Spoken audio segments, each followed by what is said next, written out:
I always kind of like to write. So when I heard about the program, I thought I was interested. It sounded good. So when I came to your program and heard about the idea and the importance of recording our stories, our meaning the Black baby boomers generation, I thought that was just so unique that I thought, that's a great idea. I'd like to do that. Yeah, I mean, it was a commitment. I made the commitment to do it, so I like to try to go through with my commitments. So it was harder than I thought it would be, and it was hard getting started. It didn't come easily. Just, oh, okay, I'm going to do this now. No, I had to attend a lot of the classes. I had to try to work my way through the portal, all the classes on there. And it wasn't easy. So it took some soul searching, a lot of deep thinking about it to make myself actually get into it. I'm writing about my family that I grew up with and the people who were influential in my life in my early years development and then my young adulthood. I had actually written a portrait of the women in my life a few years ago. And then I thought, well, that'd be a way to get started in this because, it was a little bit of a struggle to get into it. So I thought I would use the basis of the five mothers that I had started writing about. And then I thought, well, I'm not going to add anyone else to it.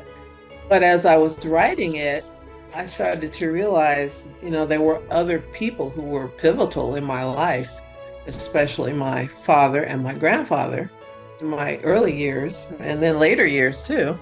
So I thought, yeah, I'm going to end up having to write about them. But as it turned out, I started to think of it more like their stories are important and I want them to be remembered. So, and they deserved to be remembered. So that's why I added some other people in. And then the memories that came flooding in, like, oh boy, a lot of things I hadn't thought about. So that kind of encouraged me and gave me a little impetus to keep going. And then there was my grandmother, my father's mother, who had narrated her life story to my dad. And I just thought, man, I got to record that somehow. That doesn't get lost. So that's why I ended up putting the people in it that I did. I call it my five mothers because there were these five pivotal women in my life who were all mothers to me. I had the mother that birthed me, and I had a grandmother that I lived with. I had a great grandmother that I spent a lot of time with growing up. I had a stepmother who helped me out a lot as I was a young adult and a parent. And then I had an adopted mother who actually adopted one of my sisters. So I was just surrounded by these wise women who were motherly and were determined to make me act like I had some sense, for one thing. So they all had different contributions to making me who I became. My great grandmother on my mother's side. She always seemed a little exotic and mysterious to me. Her skin was a rich, dark brown like mahogany, with sharp features and a very round face, lines around her eyes that knew untold secrets. And she had a high-pitched, soft, grainy voice with a bit of a southern accent. She was from far away, to me, places like Tennessee, Kentucky, and Chicago. But when she smiled, she lit up the room.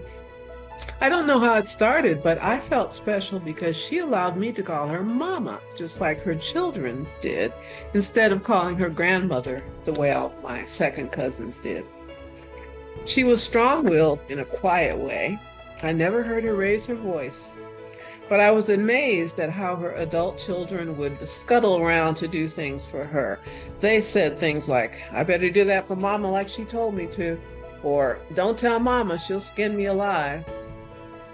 They said they wouldn't be caught dead smoking or cussing in front of Mama, even though they did both of those things, and they were long grown at the time. I knew that was how they showed respect for the woman who made them what they were. She had 9 children, Carrie, PC, Mary Frances, Ernestine, Oliver Kay, Bobby, Sadie, Archie, and Ruth Ann. She was very short, probably less than 5 feet, with huge bosoms, as a woman's chest was called back then, and very bowed legs, of which she was very proud. I liked how she called me Mardeen and not the nickname that everybody else used, Marty. I had to chuckle when she went through the list of names when she was calling one of her children or grandchildren.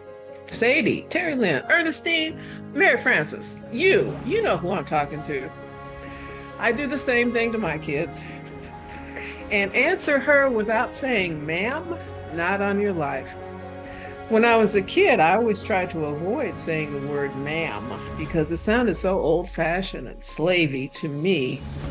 But as the years went by, I found it an honor to address her that way. As a young teenager in the mid-60s, I traveled with her, lived with her in the summers, cooked and washed dishes for her. I had to do my own laundry by hand because she didn't have a washing machine. We got dressed up to catch the bus and go downtown. When she taught me that when you travel, if you roll up the clothes as tight as you can get more in the suitcase. She learned that because she moved around a lot. And of course, I taught my kids to pack the same way. I called Mama in 1980 to tell her I was going to have a baby. And she told me. She already knew that was why I was calling. She went to sleep and didn't wake up, not long after my son was born. I think I was shocked, more shocked than anybody. I thought she'd be around forever. I didn't know it was going to be so emotional.